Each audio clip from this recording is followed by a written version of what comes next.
देश के नए सीडीएस बने अनिल चौहान।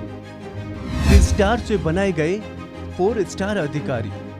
जानिए क्या होता है फर्क 3 और 4 स्टार रैंक में। देश के दूसरे सीडीएस ने पदभार ग्रहण कर लिया है। लेफ्टिनेंट जनरल अनिल चौहान को ये मौका मिला है। आपको बता दें कि 61 साल के नवनियुक्त chief of defence staff lieutenant general Anil Chauhan Uttarakhand के पौड़ी गढ़वाल के रहने वाले हैं। खास बात यह है कि इनका गांव पूर्व सीडीएस बिपिन रावत के गांव से कुछ ही दूरी पर है। जानकारी के लिए बता दें कि लेफ्टिनेंट जनरल अनिल चौहान पुलवामा हमले का बदला लेने के लिए जब बालाकोट एयर स्ट्राइक हुई थी तब वो सेना के director general of military operation थे, यानी डीजीएमओ थे। लेफ्टिनेंट जनरल चौहान पिछले साल 3 स्टार रैंक से रिटायर्ड हुए थे। उस समय वो ईस्टर्न कमांड के प्रमुख थे। सीडीएस बनते ही वो 4 स्टार अफसर बन गए। वो देश के पहले ऐसे अफसर हैं जो 3 स्टार रैंक पर रिटायर होने के बाद 4 स्टार पर वापस आ रहे हैं। तो आइए आपको बताते हैं कि क्या 4 और 5 स्टार रैंक का मतलब होता है और ये किसे मिलता है। भारतीय सेना में 4 स्टार रैंक के सेना प्रमुख यानी जनरल होते हैं। भारतीय सेना का सबसे ऊंचा एक्टिव पोस्ट, इनके कंधों पर राष्ट्रीय प्रतीक चिन्ह के साथ एक सितारा और एक दूसरे को क्रॉस करते हुए बैटन और सेबर होते हैं। 4 स्टार जनरल का रैंक 3 स्टार लेफ्टिनेंट जनरल के रैंक से ऊपर होता है। जनरल के ऊपर सेना में सिर्फ एक ही पद होता है, वो है 5 स्टार फील्ड मार्शल का। भारतीय सेना में आज तक 2 ही फील्ड मार्शल हुए हैं, एक केएम करियप्पा और दूसरे सैम मानेकशॉ। इनके कंधे पर शेर का राष्ट्रीय प्रतीक चिन्ह और उसके नीचे कमल के फूलों के घेरे में क्रॉस बैटन और सेबर होता है।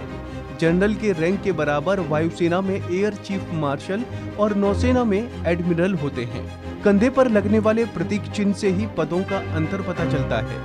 असल में भारतीय थल सेना को 3 श्रेणियों में बांटा गया है: कमीशन किए गए अधिकारी, जूनियर कमीशन किए गए अधिकारी और गैर कमीशन अधिकारी और सैनिक। हर एक की वर्दी पर पद के अनुसार कंधे पर कुछ तारे और प्रतीक चिन्ह होते हैं। कंधों पर लगे बैज पर बने चिन्हों से सेना में पद का पता चलता है ताकि नीचे के अफसर और स्टाफ उन्हें उपयुक्त सम्मान दे सकें। जनरल को फुल जनरल या 4 स्टार जनरल के तौर पर पहचाना जाता है। सीडीएस की वर्दी पर लगा प्रतीक चिन्ह आप ऐसे पहचान सकते हैं: सोने के धागों से बना ट्राई सर्विस प्रतीक चिन्ह, जिसमें नौसेना का एंकर, सेना का तलवार और एयरफोर्स का बाज बना होता है। साथ में अशोक चक्र का चिन्ह होता है।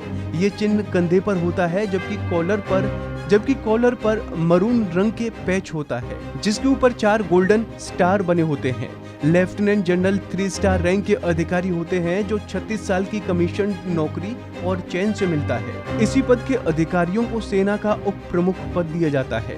इनके कंधे पर राष्ट्रीय प्रतीक चिन्ह के नीचे एक दूसरे को क्रॉस करते हुए बैटन और सेबर होते हैं। जनरल के बाद ये सेना का दूसरे सबसे बड़ा पद होता है। नौसेना में इनके बराबर के पद का वाइस एडमिरल और वायुसेना में एयर मार्शल होता है। इनके कॉलर पर क्रीमेंस पैच होता है, जिसके ऊपर 3-5 कोण वाले गोल्डन स्टार बने होते हैं, जो लेफ्टिनेंट जनरल किसी कमांड के general officer commanding in chief के होते हैं। इनके कॉलर पर 3 स्टार के नीचे एक ओक लीफ बना होता है ताकि ये पता चल सके कि ये किस स्तर के अधिकारी हैं और इनके जिम्मे एक पूरा का पूरा कमांड होता है। तो ऐसे ही तमाम अपडेट्स के लिए आप बने रहिए वन इंडिया हिंदी के साथ।